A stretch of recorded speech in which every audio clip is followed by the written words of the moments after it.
జగన్మోహన్ రెడ్డి గారు ఆయన పార్టీ కార్యకర్తలకు కానీ శ్రేణులకు నాయకులకు ఒక పిలుపు ఇచ్చినప్పుడు ఎక్కడైనా మీరు ఇది చేయండి నేను తిరుమల వెళ్తాను అని అన్నారా? లేదు చలో తిరుపతి బయలుదేరదామని ఉన్న పిలుపు ఇచ్చారా? ఒక రకంగా చూస్తే ఎవరు తన వెంబడి రాకుండా స్థానికంగా వాళ్ళు ఉండి కార్యక్రమం చేయడానికి అవసరమైన ఇది అది చేశారు. రెండో పక్క ఆయన నాయకుడుగా ఏ దేవదేవుడు ఆయన అయితే వెంకటేశ్వర స్వామి ఆయన మీద వచ్చిన ఆయన ప్రసాదం మీద వచ్చిన దీని విషయం కాబట్టి అక్కడికే వెళ్ళి ఆయన దగ్గర అక్కడే పూజలు చేయాలనేది ప్రార్థించాలనేది అనుకున్నారు. ఎప్పుడు మీరు అనేది కరెక్ట్ అంటే పార్టీ నుంచో జగన్మోహన్ రెడ్డి గారు చలో తిరుపతి బయలుదేరదాం అంటే అప్పుడు అన్ని ఏర్పాట్లు చేయాలి. ఇది ఇంతకుముందు అంటారు, ఇప్పుడు కూడా అంటారు చలో సీఎం చలో సెక్రటరీ అంటే అట్లా చేయొచ్చు, లేదా రాస్తారోకలు ధర్నాలంటే ఏమైనా చేయొచ్చు. ఆయన ఇవ్వలేదంటాడేంది ఎవరు క్లియర్గా దాంట్లో మన జగన్మోహన్ రెడ్డి గారి మీరు కూడా నోటీసులు చూసింటారు అనుకుంటా, చూసింటారు. దాంట్లో జగన్మోహన్ రెడ్డి గారి దీనికి సంబంధించిన ఏది మన పర్మిషన్ లేదు, లేని దాంట్లో మీరు పార్టిసిపేట్ చేయాలి. అసలు పర్మిషన్ ఏంటంటే తిరుమలకు అవసరమా? తిరుమలకు పోవడానికి పర్మిషన్ అవసరమా? సరే, నెక్స్ట్ క్వశ్చన్ డిక్లరేషన్ అనేది ఎవరికి సంబంధించిన వ్యవహారం అండి? టీటీడీకి భక్తుడు వెళ్ళిన ఆయనకు సంబంధించింది. అది తేలాల్సింది అక్కడికి పోయిన వాళ్ళ దగ్గర. ఎక్కడెక్కడ రాష్ట్రాల నుంచి ఎందుకు రావాలి వీళ్ళందరూ?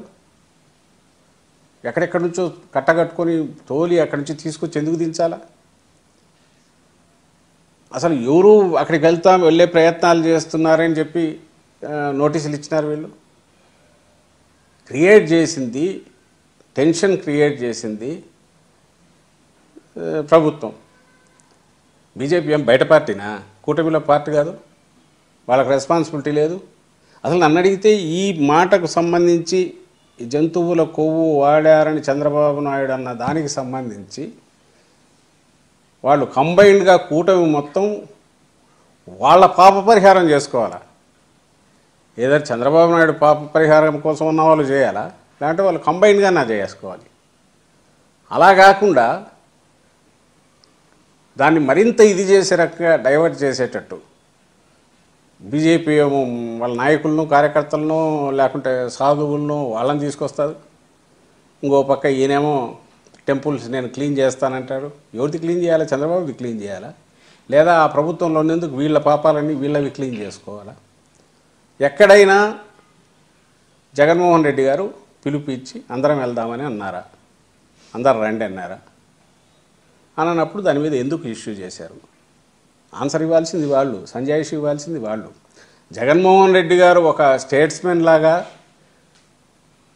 ఆయన ఒక అడుగు వెనక్కు వేసి పట్టుదలకు పోకుండా, ఎందుకంటే క్లియర్గా కనపడుతుంది అక్కడ వేల మంది వీళ్ళను దించడము, పోలీసులను దించడము, ఎక్కడెక్కడి నుంచో వచ్చి అక్కడ దిగడము, మొత్తం మీడియా ఎల్లో మీడియా అంతా దాని గురించి చాలా ఏదో దాని ఏమన్నా కౌంట్ డౌన్ లాగా మొదలు పెట్టడము, ఎక్కడ ఆపుతారని ఏదో చేస్తారని మొదలు కావడం, సెక్షన్ 30 అని పెట్టడం, వీటన్నిటి చేయడం ద్వారా ఒక ఉద్రిక్తత క్రియేట్ చేసి తీరా అక్కడికి పోయినాక ఏ అన్వారంటెడో అంటూ వాడి ఇన్సిడెంట్ జరిగితే మొత్తం భక్తులు ఎక్కడెక్కడి నుంచి వచ్చింటారు, వాళ్ళు ఇబ్బందులు పడతారు. ప్లస్ ఈ అవకాశం డైవర్షన్ దీనికి చంద్రబాబు నాయుడుకు అవకాశం ఇచ్చినట్టు ఉంటుంది. ఆయన కార్నర్ చేయాలా, క్వశ్చన్ చేయాలా, రాష్ట్రంలో ఉండే వాళ్ళందరూ క్వశ్చన్ చేయాలా. నువ్వు చేసింది తప్పు, ఆయన తన తప్పు తెలుసుకొని నా తప్పు అయింది, అలాంటిది ఏమీ జరగలేదని ఆయన చెప్పాలా. ఒకవేళ నార్మల్ దాన్ని ఏమంటారు standards up to the mark లేకపోతే రిజెక్షన్కి ఉంది, రిజెక్ట్ అయిపోయాయి. లేదు రిజెక్ట్ కాలేదంటే లెట్ ది ఈవో కమిట్, ఇగో కాలేదు టెస్ట్ ఫెయిల్ అయినా సరే పోయినాయని చెప్పమనండి ఈవోను. ఎందుకు చెప్పలేకుండా అన్నాడు?